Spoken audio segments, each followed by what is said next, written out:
gonna let in the students.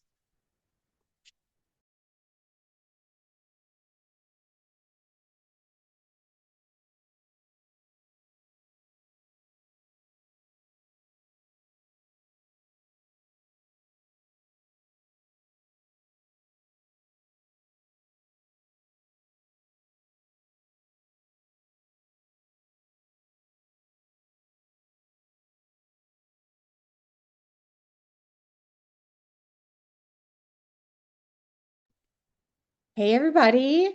It's good to see you. I'm back. I've been gone for a while. It's good to see you. Hey David. Hi Kimberly. What's up, Richard? Johanna, good to see you. How's it going today? Good. How's the weather? What's going on in LA today? Not good? Really? No way. David, what's going on with the weather?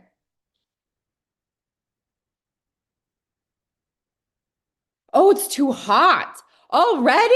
That's wild. That's wild. Hey, Elitza, how are you? Good to see you.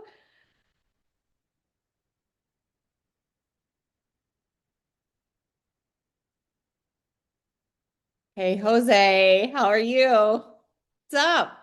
How's it going? Good. Two thumbs up. I love it. Hi, Jolene. How are you? Good to see you. How's the senior?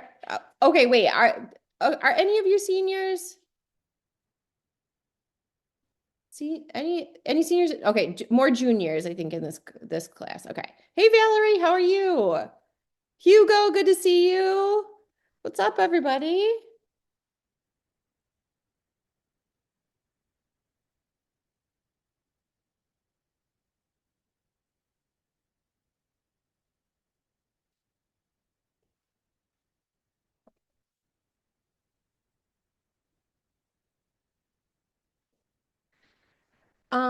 I'm curious. While we're waiting for everybody to get online, I'm super curious to let's do an emoji check-in in the chat. I want to know, how are you feeling coming into the call today? Let's get some emojis going. You can pick more than one. I want to see the emojis in the chat. Let's see. Jason, what's up? Corelli, Andrew, what's up?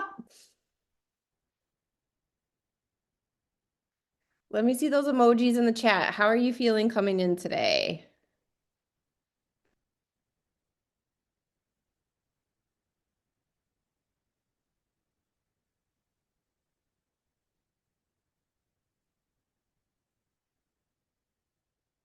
I'm gonna put mine in too.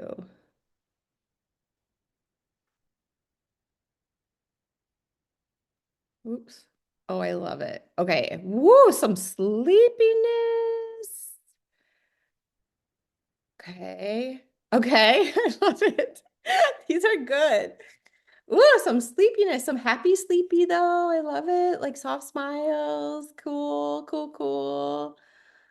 Johanna's very sleepy, it looks like. Oh, David, I'm super curious about the multiple houses.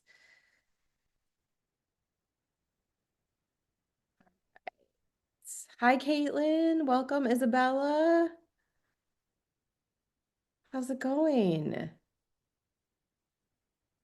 All right. Okay, let me pop mine in here. I'm feeling a little bit like this, but I'm also feeling a little bit like this.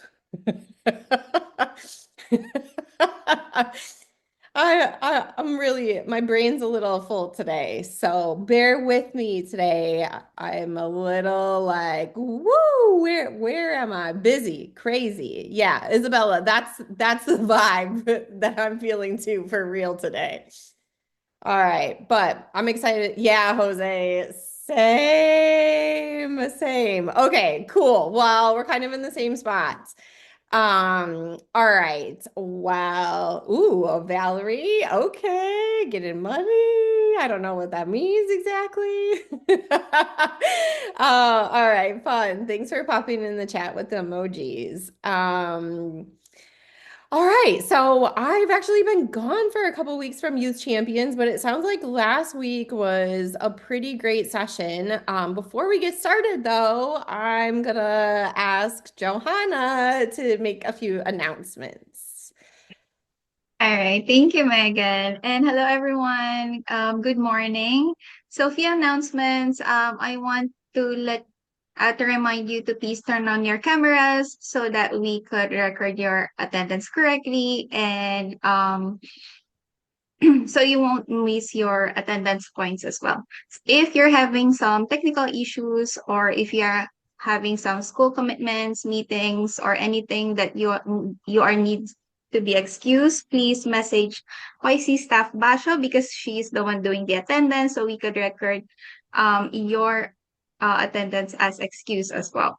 If you're an alumni, please add alumni before your name. And if you're a student leader, please add SL before your name. So that's all for me, Megan. I'm going to pass it back to you. Thank you. Awesome. Thanks, Johanna. All right. I'm curious, did anybody go to the World Cup Symposium on over the weekend?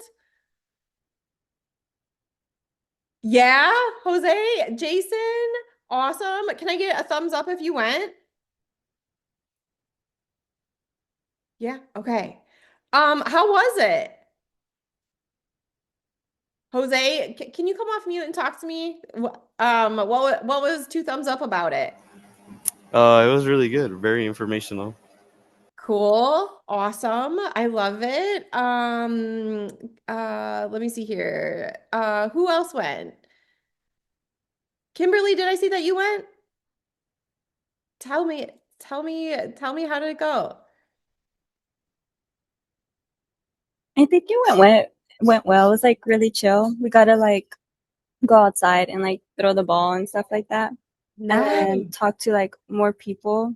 And then some of like the like I guess you can say you know how like in like games there's always like the medic on the side.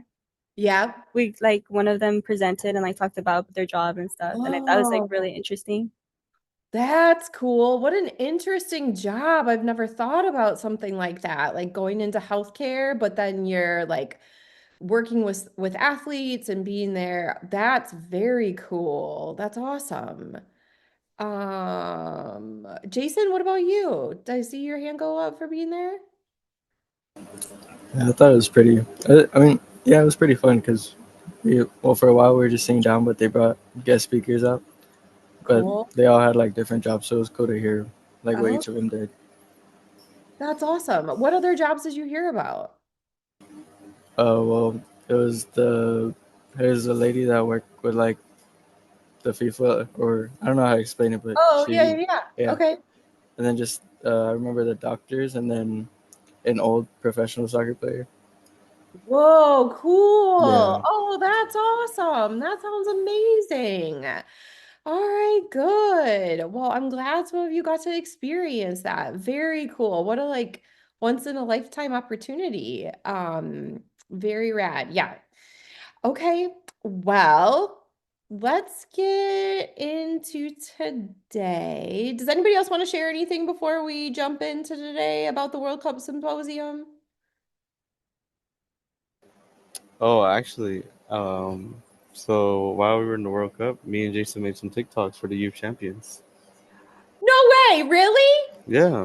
Oh, that's awesome. Okay, I can't wait to see him live. That's amazing. Hey. Very cool. All right. All right. Okay, very cool. Okay, so watch TikTok, y'all. I don't have TikTok. That means I'm old. I'm on Instagram though. They usually post them on there, so I'm gonna keep an eye out. Okay. Okay, okay, okay. And I'll share them. All right, very cool. Let's dig into today. Um, before we talk about today, let's talk about last week. So last week, if we can get the slides up, we talked about mastering routines. Um, and a few big things were the small, consistent daily habits and how they help shape our long-term trajectory and talked about habit formation and how we get into the space of building those habits and how cues and routines and rewards all come together to help drive habits. And that by designing simple habits that are aligned with our goals, that we can create lasting change through consistency rather than willpower. I'm curious if anybody wants to share a habit that they are using to work towards their goal, or anything that y'all talked about last week. Anybody want to share anything?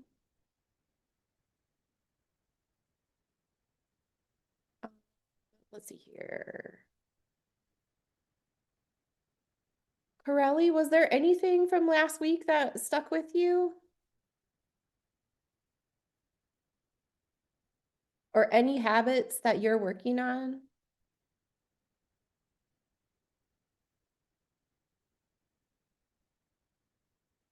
Oh, Corelli, can you hear me?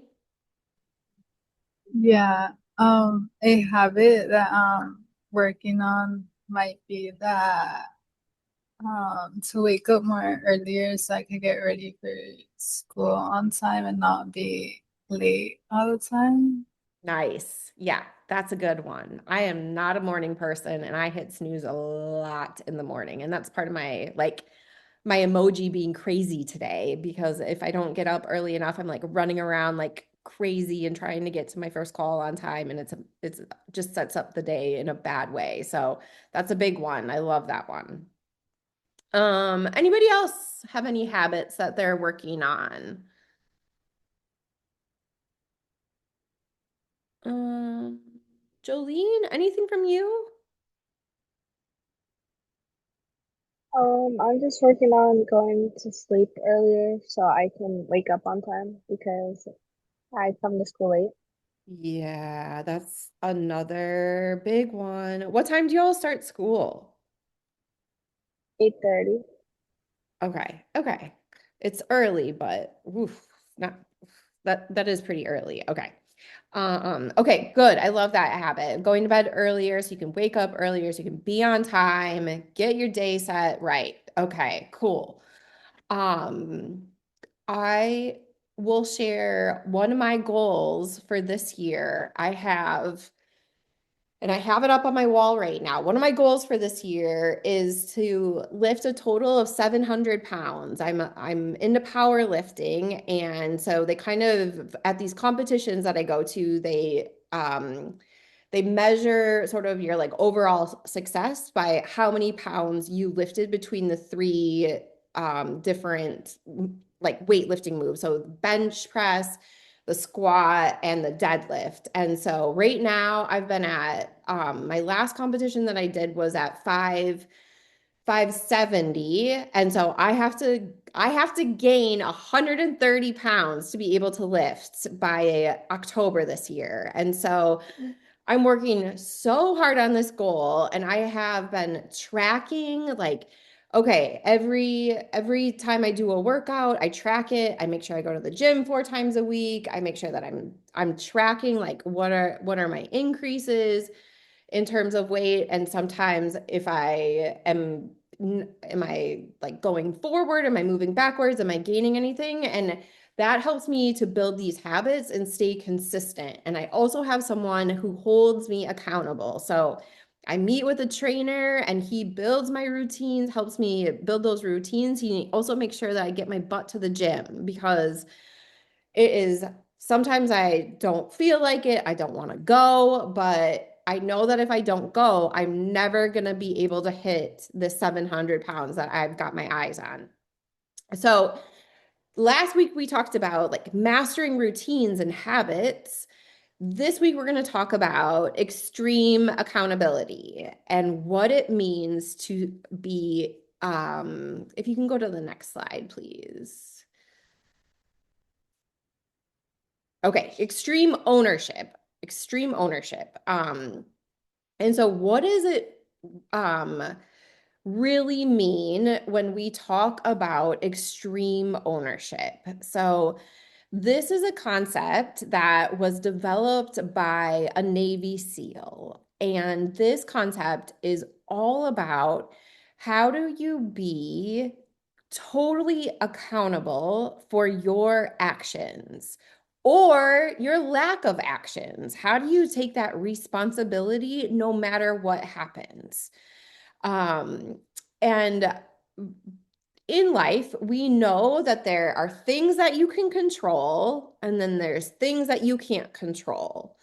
But even with those things that you can't control, you can control how you react to it or how you try to maneuver around it or your emotional reaction to it. You get to control those things. So even when there are things that we have no control over, we can control how us ourselves show up in that space.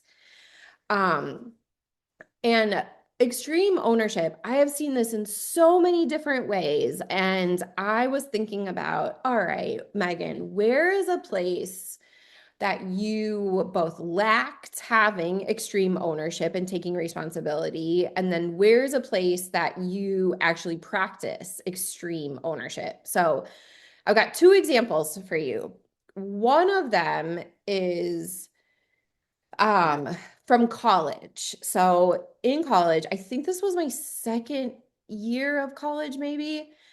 I chose a major that I really didn't know much about at all. I didn't know about this major until I got to my first year of college. And that major was industrial design, so product design, so making physical products. And we had several different classes, and some of the classes we took in the 3D lab where it was working with all kinds of different saws and machines to build prototypes of products.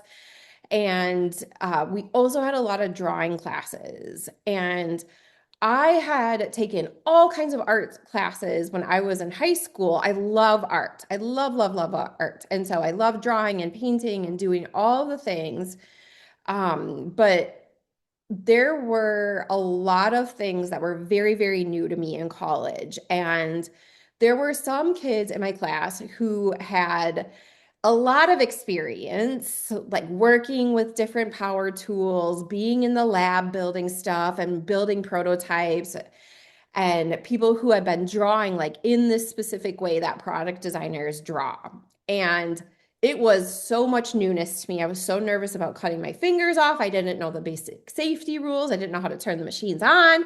It was a really, really big learning curve for me. And so I started, because I was so nervous and anxious about this, I actually started to blame it on other people. So I would start to blame it like, well, my teacher is not teaching me in the right way, or well, everybody else is just further along than I am, or well, I'm just not good at using that tool, so I'm not going to use it. I was putting the blame on like everybody else around me. And when I look back at that, that was something that held me back so much. Because if I would have said, okay, I don't know how to do this right now, but I'm going to learn it and I'm going to put my mind to it and I am going to take ownership for the fact that I need to learn these things in order to get my degree and get a job in the world of design, then that would have taken me so much further. So extreme ownership, a lot of what we talk about in Youth Champions, right, is about mindset, but it's also about the actions that you take as a result of those mindsets. So I needed to change two things. One, I needed to change my mindset and say, nope, I might not be as far as some of the other people in this. I might be brand new to this, but I can learn this. I have learned several other things in my lifetime, and I need to put my mind to it and take ownership that it also might take me more time. I might have to spend more time outside of class trying to learn these things. I might have to get a mentor. I might have to push myself and get some extra help in order to get through this. But in a lot of ways, I didn't.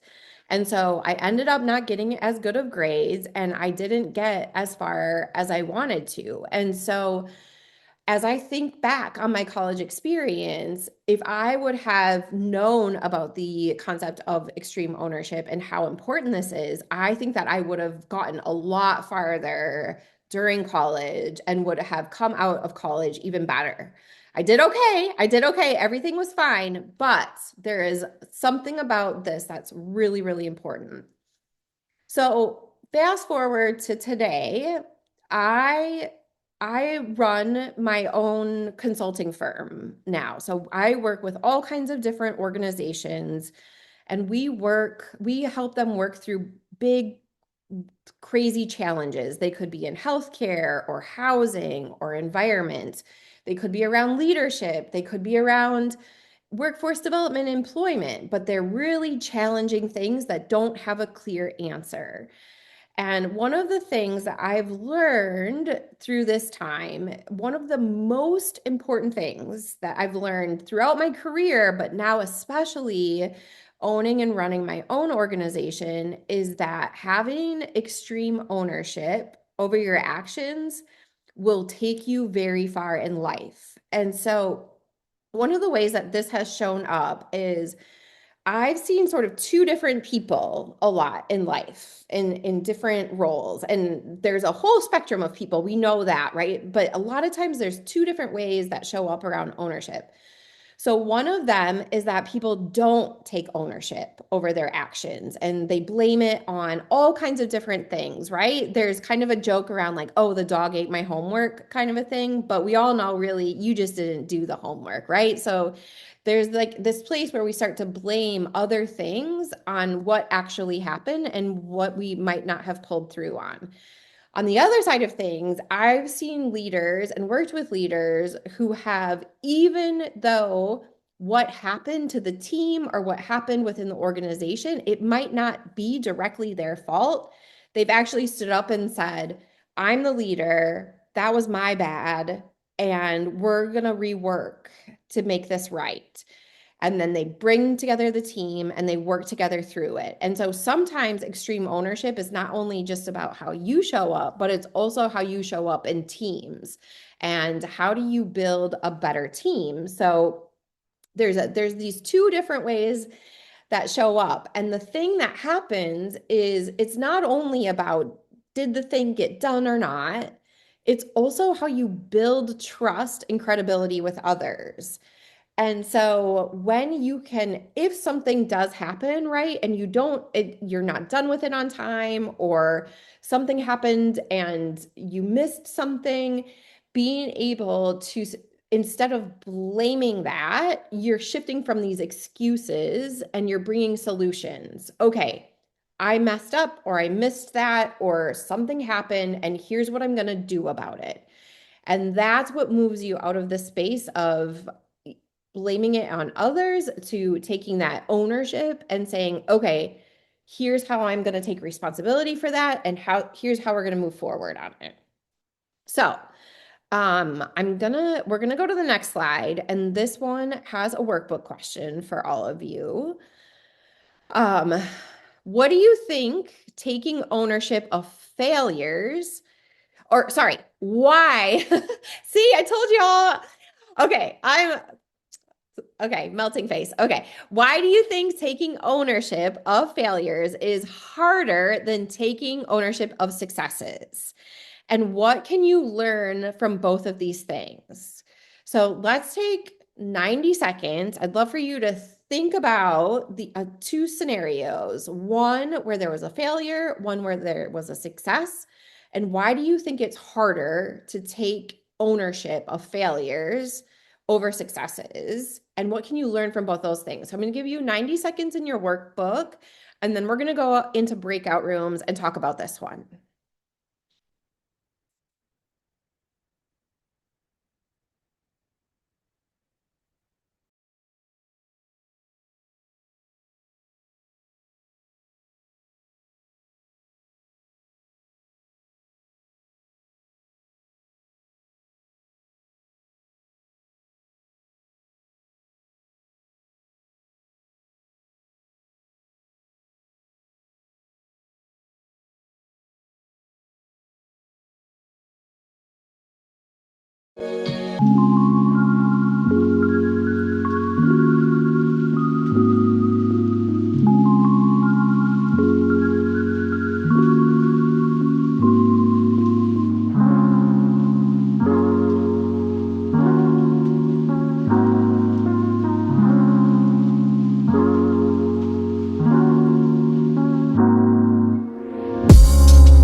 Welcome back.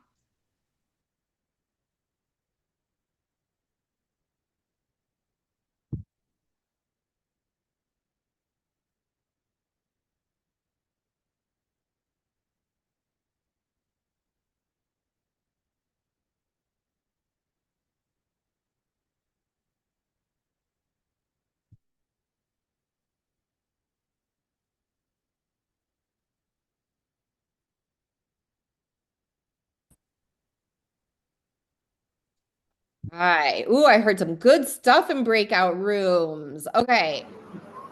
I'm curious if anybody is willing to share a time when they took ownership of a failure with the group.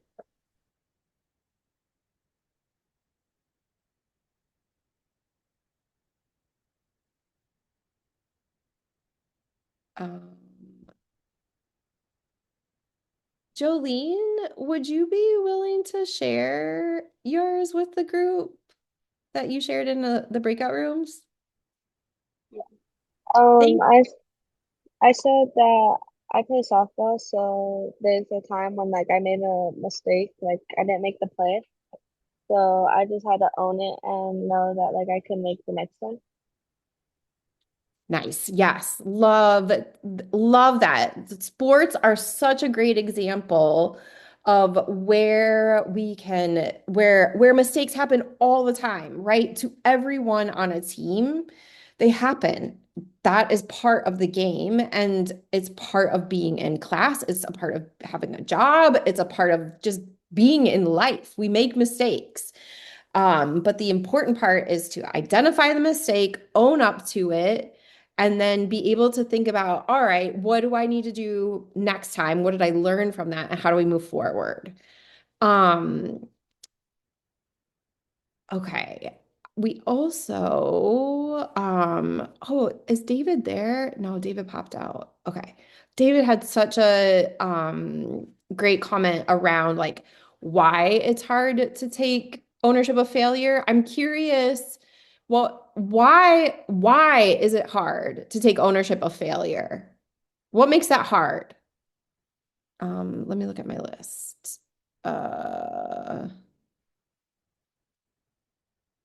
Johanna, any thoughts around why it's hard to take ownership of failure?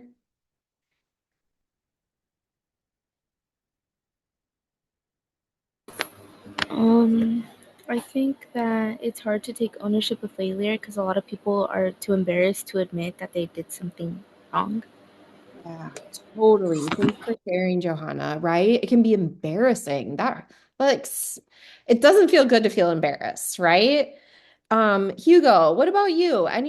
What do you think when it comes around like why is it hard to take ownership of failure? It feels disappointing. Disappointing. Yeah. Can you say more about that, Hugo? Like disappointing in like tell me more about disappointing. Who does it feel disappointing to? Um, to you and the person that you disappointed. Yeah, right? It feels it can hurt it feels disappointing to us personally, and then it can feel disappointing to the other person, right? In some cases, there's like just like all kinds of disappointment happening, right? So it's not just about you, but it's about the other people or person that you're interacting with. Huge, huge. Okay. Woo. Yes, taking ownership of failure is hard. All right, let's go to the next one. Um, Let me see here. If we can go to the next slide. Thank you. Okay. All right. All right, there are some core principles around extreme ownership. So, the first principle is that there are no bad teams, there's only bad leaders. And so, this is one that I see a lot of times with work. And so this often is not the mindset that you will have in organizations, though. It rarely is that mindset that ultimately there's a leader and that leader, it all ends with the leader. And if the leader wasn't able to support the team, that's a failure of the leader, not the team. So This one is a principle. I will say it doesn't always show up in the workplace, but it is a good reminder that each and every one of you, as you go on your leadership journey and you work with different teams and you work with different organizations and people, that leadership is really about supporting you and the team. And the second one is checking your ego. It is so hard to do that sometimes, but the more that you practice it, the easier that becomes. So sometimes you just have to get over yourself. You just have to get over yourself. Because ultimately it's going to be better for you to own up to it than it is to just dismiss it. You're gonna start to lose trust with other people, and that can spiral in all kinds of different ways. The third is prioritize and execute. So that is, again, making sure that you're focusing on the most critical task and not trying to tackle everything at once, and just owning what needs to be done and owning the execution of it. And then the fourth is making sure that you simplify and communicate.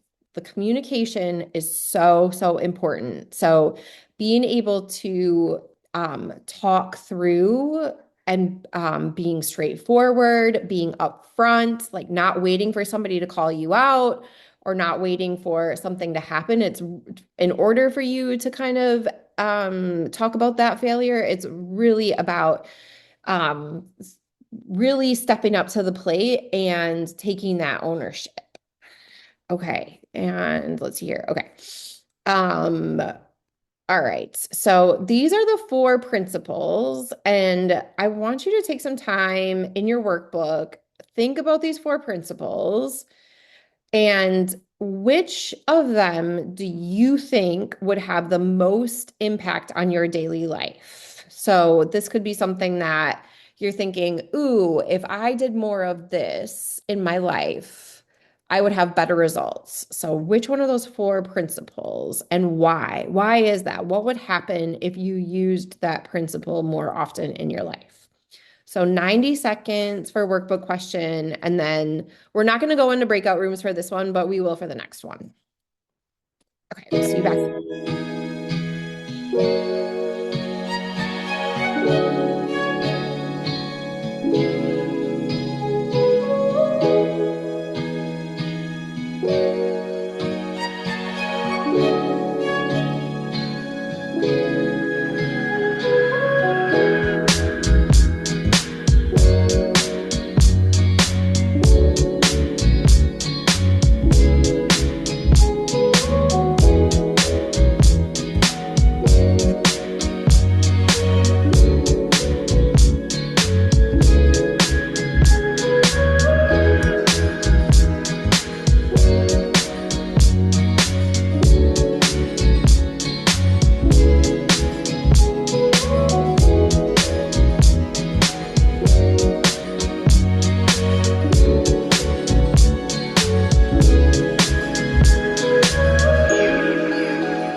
Megan, you're on mute. I told melting face emoji every time today. I'm telling you all. I'm telling you all. Okay, thank you. Okay. All right. Get it together, girl. All right. I want to see in the chat. Can you put which one of these four you wrote down in your workbook? And I want everybody to, we're going to do like a chat waterfall. So everybody type it in, but don't hit enter until I say, and then we're going to have them all go at one time. So if you can go, can you go back to the four different ones? Thank you. Yeah. Ooh, did it disappear? Okay, yeah, thank you. Okay, so you put in bad leaders, check your ego, prioritize, or simplify. Can you put one of those four in the chat? And then we will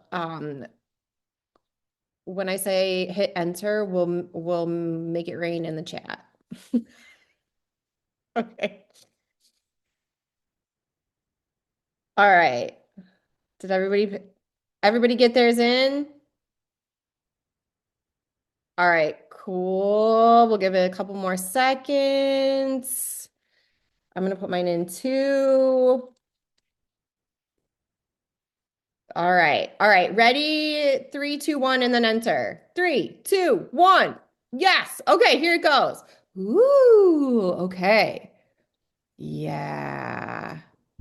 Okay, all kinds of things. Okay, yeah. Yeah, okay, these are great. We're all over the place. I see some check your ego. That one for me, I have to keep learning that one all the time. Prioritize and execute. Yes, make it happen. Make it happen. Huge. Simplify plans and communications and no bad teams, only leaders. Yes, so good. Okay, crew, nice work. I would love for you to think about that over the next week. Like, how can you flex this muscle of simplifying, prioritizing, checking your ego, and thinking about teams? Okay, let's go. If we can go ahead a couple of slides, please, to slide, next one, please. Okay. All right. So now we're going to talk about how do we apply extreme ownership in daily life. This could be at school, this could be at teams, work, it could be in relationships with your family, with your friends. There's all kinds of places that we need to practice applying extreme ownership. So the first thing, right? So many things in life is just acknowledging the problem or acknowledging the issue. So that's the first thing. Like, okay, we've got a problem here. And that can be within your own mind, it can be out loud, but making sure that you are acknowledging the problem is the first step. The second is thinking about, okay, what is my role and what went wrong? And how do I be really, really honest about my role in this and not just like pass the buck and say, blame it on something else, like blame it on the weather, blame it on traffic. Like, nope, I'm sorry, I'm late, my bad. And like move forward instead of giving all kinds of excuses, just owning up like, look, I'm sorry, I'm late.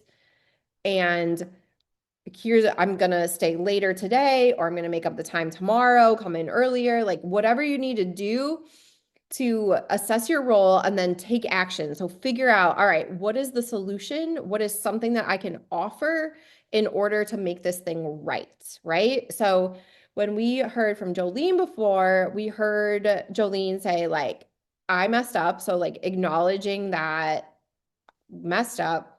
The second is like, okay, my role on the team, I apologize to the team. And then thinking about what can I do better for next time. So Jolene took like those 3 steps to understand like, all right, here's the problem, here's my role in it, and then here's how I'm going to take action. This is something that can be pretty simple, and sometimes it can be way harder. I realize that one of my biggest challenges when I'm working with teams is around my communication. And sometimes I think that I'm communicating and saying all of the things that make it clear and give everybody the right direction, and they know what they're going to do next. And then I realized, okay, maybe I was too soft with my direction, or maybe it wasn't clear enough, but we didn't get to the place where folks have understood what I'm asking. And so I could easily say like, that's on them, right? That's on them. They just don't understand me. They don't get me. But no, that's actually not what's up. I need to step back and think, okay, I have a role in this. I wasn't clear enough. How can I restate this or send it in a different way to set expectations and talk through it with people and apologize and then move forward with next steps.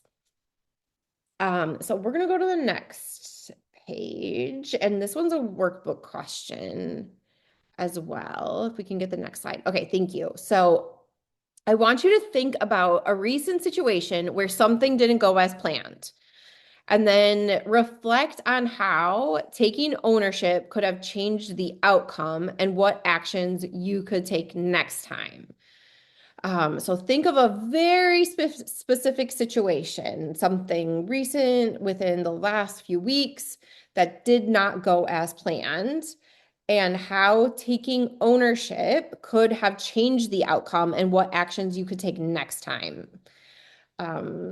So take some time. I'm going to give you, can we take 2 minutes in breakout rooms this time around? And then we're going to go into breakouts after that.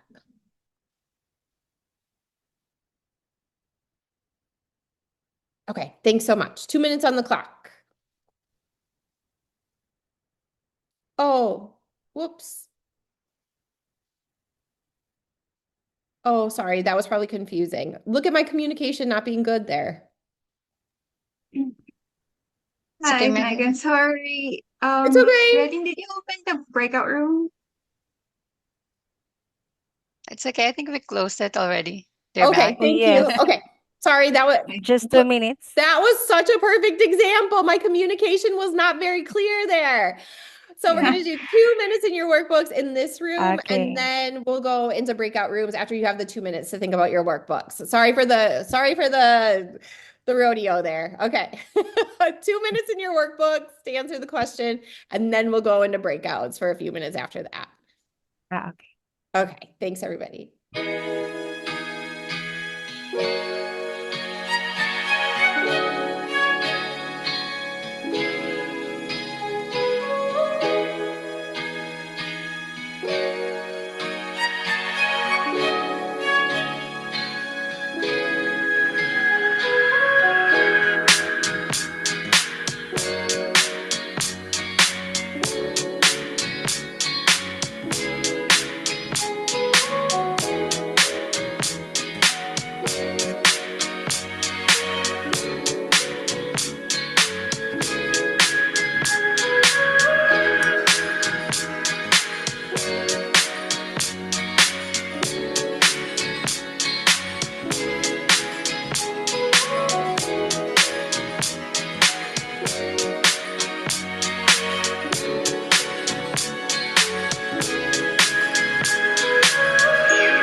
All right. Okay, let's go into breakout rooms for 4 minutes, and we'll see you on the other side.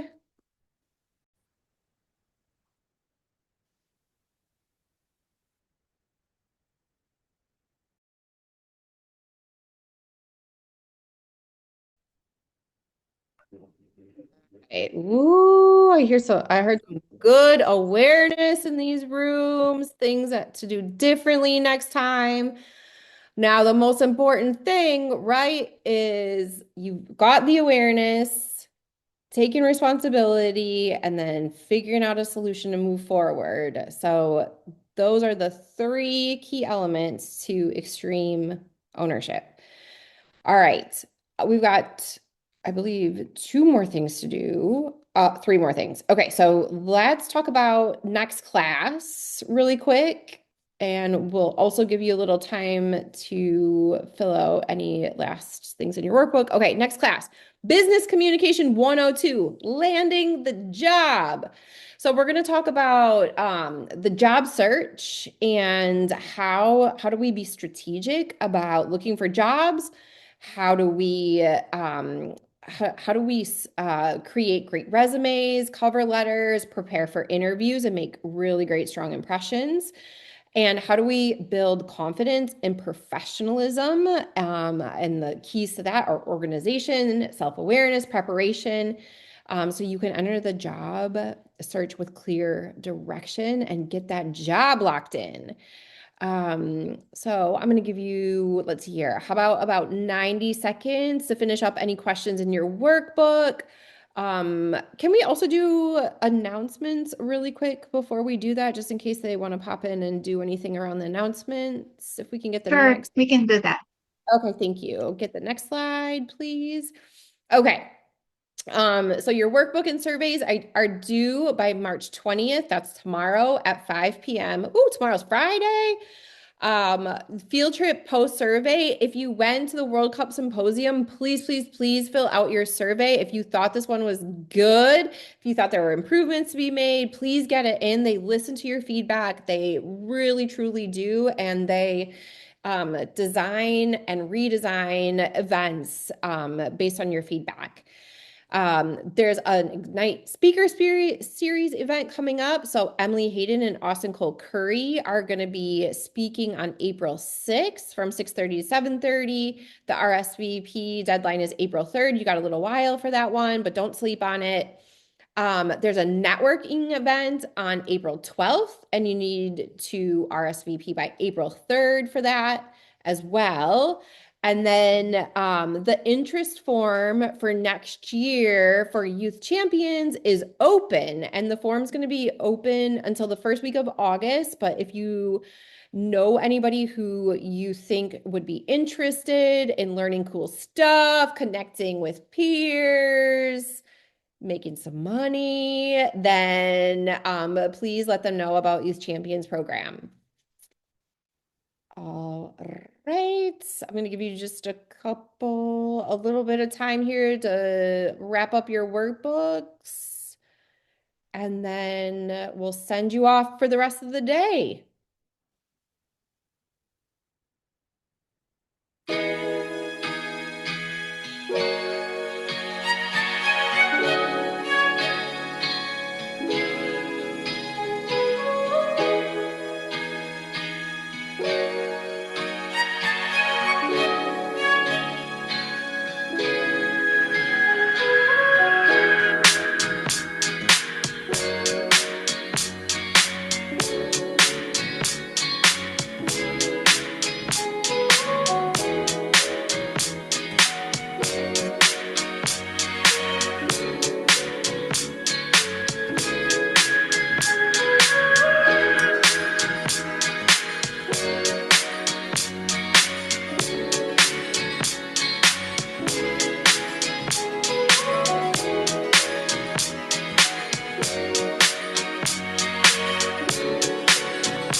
All right, everybody. Thank you for sharing your stories today, being vulnerable, identifying some places where maybe you had to set your ego to the side.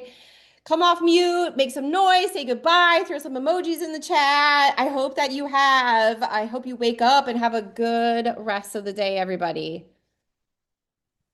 All Thank you, everyone. Thanks, everyone. right. Bye. Thanks, everybody. Have a good one. Love it, Valerie.